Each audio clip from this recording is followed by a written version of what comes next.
Welcome back to the next part of my video. അപ്പോൾ ഇന്ന് വേറെ കുറച്ച് കാര്യങ്ങൾ കാണിച്ചു തരാം. ഈ ഒരു ഫോർഡിൻ്റെ എക്കോസ്പോർട്ട്, അതായത് 1:43 സ്കെയിലാണ്, 43 ഓർ 36, ഓക്കെ വാട്ടവർ. അപ്പോൾ ഈ ഒരു ഫോർഡിൻ്റെ, ഇപ്പോൾ ഫോർഡ് നമുക്കറിയാം, ഫോർഡ് നമ്മുടെ നാട്ടിലില്ല, ഫോർഡ് കമ്പനിയൊക്കെ ക്ലോസ് ചെയ്തെങ്കിലും ഇന്നും ഏറ്റവും കൂടുതൽ ഫാൻ ബേസ് ഉള്ളതും നല്ല ഡിമാൻഡിങ് ആയിട്ടുള്ളൊരു മോഡലാണ് ഫോർഡ് എക്കോസ്പോർട്ട് എന്ന് പറയുന്നത്. അപ്പോൾ എനിക്ക് ശരിക്കും പറഞ്ഞാൽ എനിക്ക് ഈ ഒരു വണ്ടിയോട് നല്ലൊരു കടുത്ത ആരാധനയാണ്. ഞാനൊരു ഡൈ ഹാർഡ് ഫാനാണ് എക്കോസ്പോർട്ടിൻ്റെ. അപ്പോൾ എൻ്റെ അടുത്ത് രണ്ടെണ്ണം ഉണ്ട്, റെഡും ഉണ്ട്, ഒരു ബ്ലൂ ഉണ്ട്. അപ്പോൾ this one is the blue EcoSport scale model. ഇത് ഡൈകാസ്റ്റ് അല്ല, പ്ലാസ്റ്റിക്കാണ്. അത്യാവശ്യം നല്ല ക്വാളിറ്റിയൊക്കെ ഉള്ളൊരു എക്സാക്ട് മിനിയേച്ചർ എന്ന് വേണമെങ്കിൽ പറയാം. ഡോഴ്സ് ഒന്നും പക്ഷേ ഓപ്പണബിൾ അല്ല, നോർമൽ ഫുൾ ബാക്ക് മെക്കാനിസം ഒക്കെ ഉള്ളൂ. ക്യൂട്ടാണ്. സെൻറ്റി ടോയ്സിൻ്റെ ആണ് കേട്ടോ.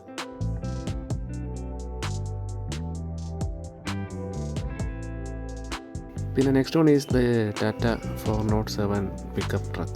ശരിക്കും എൻ്റെ കുട്ടിക്കാലത്ത് നമ്മുടെ റോഡിൽ അന്നത്തെ പോലെ വാഹനങ്ങളൊക്കെ കുറവാണ്. അപ്പോൾ ഈ ഒരു മോഡലായിരുന്നു ഏറ്റവും കൂടുതൽ ഉണ്ടായിരുന്നത്.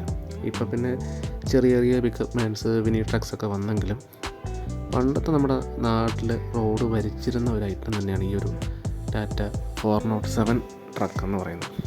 അപ്പോൾ ഇതിൻ്റെ എഞ്ചിനെ ബേസ് ചെയ്തിട്ട് ടാറ്റ എസ്റ്റേറ്റിൻ്റെ ഒരു പിക്കപ്പ് ട്രക്ക് മോഡലൊക്കെ പണ്ടുണ്ടായിരുന്നു, ടാറ്റ 407 പിക്കപ്പ് എന്നൊക്കെ പറഞ്ഞിട്ട്. അതിൽ സെയിം എഞ്ചിനാണ് ഇതിൽ വരുന്നത്. അപ്പോൾ ഈ ഒരു മിനിയേച്ചറും സെൻറ്റി ടോയ്സിൻ്റെ ആണ് കേട്ടോ. അത് അത്യാവശ്യം ഇതെല്ലാം പ്ലാസ്റ്റിക്കാണ്. സെൻറ്റി ടോയ്സിൻ്റെ മിനിയേച്ചേഴ്സ് എല്ലാം ആൾമോസ്റ്റ് പ്ലാസ്റ്റിക്കാണ്. ഇതിൻ്റെ ആ വീല് കണ്ടില്ലേ, പഴയ ആ ഒരു വീലിൻ്റെ ഒറിജിനാലിറ്റി തോന്നിക്കുന്ന രീതിയിലുള്ള മിനിയേച്ചർ മേക്കിംഗ് ആണ്.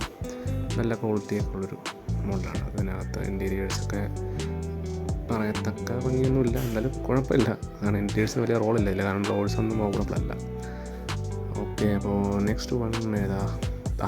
പഴയ സിനിമകളിലെ വില്ലന്മാരുടെയൊക്കെ ഒരു വണ്ടി എന്ന് പറഞ്ഞില്ലേ, ഓൾഡ് ജനറേഷൻ അല്ലെങ്കിൽ ഫസ്റ്റ് ജനറേഷൻ ടാറ്റ സുമോ. പഴയ ബോളിവുഡ് സിനിമകളിലും അതുപോലെ തന്നെ തമിഴ് സിനിമകളിലൊക്കെ എടുത്തു കഴിഞ്ഞാൽ വില്ലൻ്റെ പ്രധാന വാഹനം ഈ ഒരു ടാറ്റ സുമോ ആയിരിക്കും. കാരണം ഒരു 10-15ഓളം സുമോ ഇങ്ങനെ ഒന്നിച്ച് വന്ന് നിൽക്കുന്ന സീൻസൊക്കെ ആയിരുന്നു പണ്ടത്തെ ഫിലിമുകളിലെ ഏറ്റവും ഫേമസ് ഗൂസ് ബമ്പിങ് സീൻസ് എന്നൊക്കെ പറയുന്നത്. അത്തരത്തിലുള്ളൊരു സുമോ മോഡലിലെ മിനിയേച്ചറാണ് ഈ കാണുന്നത്. ഇത് പക്ഷേ ഡോഴ്സ് രണ്ടും ഓപ്പണബിളാണ്. ഇൻറ്റീരിയറൊക്കെ വലിയ ഡീറ്റെയിലിംഗ് ഒന്നുമില്ല. ഒരു ഷെയറിങ്ങിലും അത്യാവശ്യം ബെഞ്ച് സീറ്റൊക്കെ കാണിച്ചിരിക്കുന്നത്, മെക്കാനിസം ഒക്കെ വരുന്നുണ്ട്.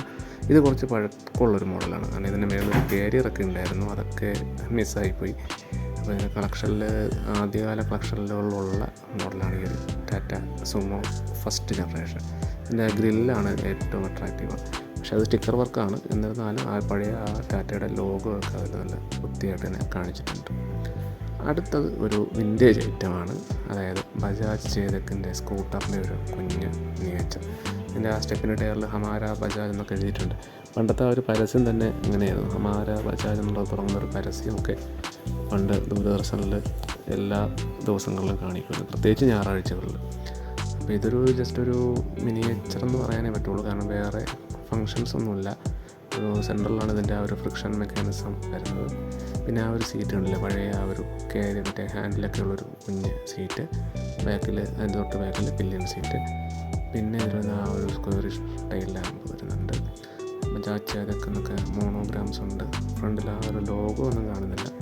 പിന്നെ ഇതിനകത്ത് പറയാനുള്ളത് ആ ലഗേജ് ട്രേ ആണ്. പണ്ടത്തെ ആ സ്കൂട്ടറിലുള്ള ലോക്കബിളായിട്ടുള്ള ഒരു ലഗേജ് ട്രേയും പിന്നെ ഒരു ടോ ഹൂക്കും കാണാറുണ്ട്, സാധനങ്ങളൊക്കെ തൂക്കിയിടാനായിട്ട്. ടോ ഹൂക്ക് അല്ല, സോറി, ഹൂക്ക് കാണാറുണ്ട്. അപ്പോൾ ഇതാണ് ഹമാര ബജാജ് അല്ലെങ്കിൽ ചേതക്. അതവിടെ ഇരിക്കട്ടെ. ഇനി കാണിക്കുന്ന മോഡല് നമ്മുടെ സ്വിഫ്റ്റാണ്. ആദ്യത്തെ ജനറേഷൻ, അല്ലെങ്കിൽ ഫസ്റ്റ് ജനറേഷൻ സ്വിഫ്റ്റ്. ഇത് ഇപ്പോഴും നമ്മുടെ നാട്ടിൽ സുലഭം പോലെ കാണാറുണ്ട്. പിന്നെ ഇതിലെ ഒരു പ്രത്യേകത എന്ന് പറഞ്ഞു കഴിഞ്ഞാൽ, ഫസ്റ്റ് ഇന്ത്യയിൽ ഇറങ്ങിയ ഒരു മോഡലാണ് ഈ ഒരു സ്വിഫ്റ്റ് എന്ന് പറയുന്നത്. അന്ന് ആദ്യം പെട്രോളായിരുന്നു, പിന്നീട് ഡീസൽ കൊണ്ടുവന്നു. എന്നാലും ഇപ്പോഴും ഇതിനും നല്ലൊരു മോഡ് പൊട്ടൻഷ്യൽ ഉള്ളൊരു മോഡലാണ് ഈ ഒരു മോഡൽ സ്വിഫ്റ്റ് എന്ന് പറയുന്നത്. സ്വിഫ്റ്റിൻ്റെ എല്ലാ മോഡലും മോഡിഫൈ ചെയ്യാൻ പറ്റിയൊരു ഐറ്റംസാണ്. എന്നാലൊരു വെടിക്കെട്ട് ഐറ്റമായിരുന്നു ഈ ഒരു മോഡൽ അല്ലെങ്കിൽ ഈ ഒരു ജനറേഷൻ സ്വിഫ്റ്റ് എന്ന് പറയുന്നത്. ഇതും സെൻറ്റി ടോയ്സിൻ്റെയാണ്. ഇൻറ്റീരിയർ അത്യാവശ്യം ബേസിക് ആയിട്ടൊക്കെ കൊടുത്തിട്ടുണ്ട്. ഡോഴ്സ് ഫ്രണ്ട് രണ്ടും ഓപ്പണബിളാണ്. അതോടൊപ്പം തന്നെ ഫുൾ ബാക്ക് മെക്കാനിസവും വരുന്നുണ്ട്. പാസഞ്ചർ സൈഡ് കാണാം, ചെറിയ വിൻഡൊക്കെ കാണുന്നുണ്ട്, AC വിൻഡൊക്കെ കാണുന്നുണ്ട്. അപ്പോൾ നല്ലൊരു ഈ ഒരു ബ്ലൂ കളർ നമുക്കിടില്ല. ഇതാണ് ഇതിൻ്റെ ഫുൾ ബാക്ക് മെക്കാനിസം. നോക്കാം. അതിൻ്റെ സ്വിഫ്റ്റ് ബൈ സെൻറ്റി ടോയ്സ്, ഇതും സെൻറ്റിയുടെ തന്നെ ഒരു മോഡൽ തന്നെയാണ്. പ്ലാസ്റ്റിക്കാണ്, എല്ലാം അത്യാവശ്യം ക്വാളിറ്റി ഉണ്ട്. നമുക്ക് കളക്ട് ചെയ്യാനൊക്കെ പറ്റിയൊരു ഐറ്റമാണ് കേട്ടോ ഈ വക മിനിയേച്ചേഴ്സ് എന്നൊക്കെ പറയുന്നത്.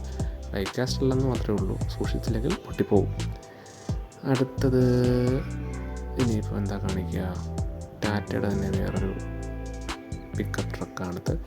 ടാറ്റ എയ്സിൻ്റെ ഒരു പിക്കപ്പാണ് ഈ കാണുന്നത്. ഇത് നമ്മുടെ നാട്ടിൽ ഇപ്പോഴും ഓടുന്നുണ്ട്. എനിക്കൊന്ന് ഇപ്പോൾ സൂപ്പർ എയ്സൊക്കെ വന്നിട്ടുണ്ട്, പക്ഷേ അതിൻ്റെ മിനിയേച്ചർ ഇതുവരെ കിട്ടിത്തുടങ്ങിയില്ല.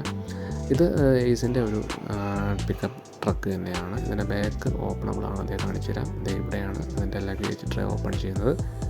അപ്പോൾ ഇതിൻ്റെ ഒരു സിംഗിൾ ഷോട്ട് ഞാൻ ചാനലിൽ ആൾറെഡി ഇട്ടിട്ടുണ്ട്, കാണാത്തവരുണ്ടെങ്കിൽ കാണുക.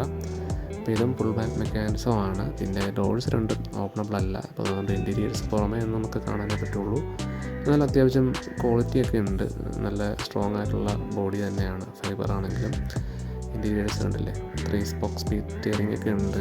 അത് പുറത്തു നിന്ന് ഇങ്ങനെ കാണാൻ പറ്റുള്ളൂ, കാരണം ഗ്ലാസ് ക്ലോസ്ഡാണ്. ബാറ്ററി സൈഡൊക്കെ എഴുതിയിട്ടുണ്ട്, ബാറ്ററി എന്നൊക്കെ എഴുതിയിട്ടുണ്ട്. അവിടെയാണ് ശരിക്കുള്ള മോഡലിൽ ആ സൈഡിലാണ് ബാറ്ററി വരുന്നത്. പിന്നെ അപ്പുറത്ത് ടൂൾ ബോക്സ് വരുന്നുണ്ട്, അത് കാണിച്ചു തരാം.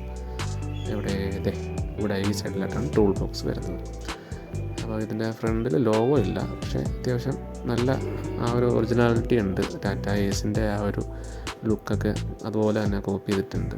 ശരിക്കും ഇതൊരു കാർഗോ ടൈപ്പ് അല്ലെങ്കിൽ നാഷണൽ പെർമിറ്റ് ലോറിയെ ഉദ്ദേശിച്ചാണെന്ന് തോന്നുന്നു അവർ ഈ ഒരു മോഡൽ പുറത്തിറക്കിയത്, ടാറ്റ എയ്സിൻ്റെ.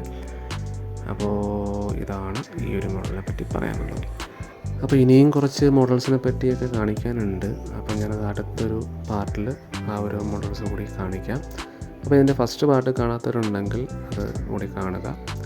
അപ്പോൾ നിങ്ങളുടെ അഭിപ്രായങ്ങളും നിർദ്ദേശങ്ങളും കമൻറ്റ് ചെയ്യുക. മറ്റൊരു വീഡിയോയിൽ വീണ്ടും കാണാം. Take care, by.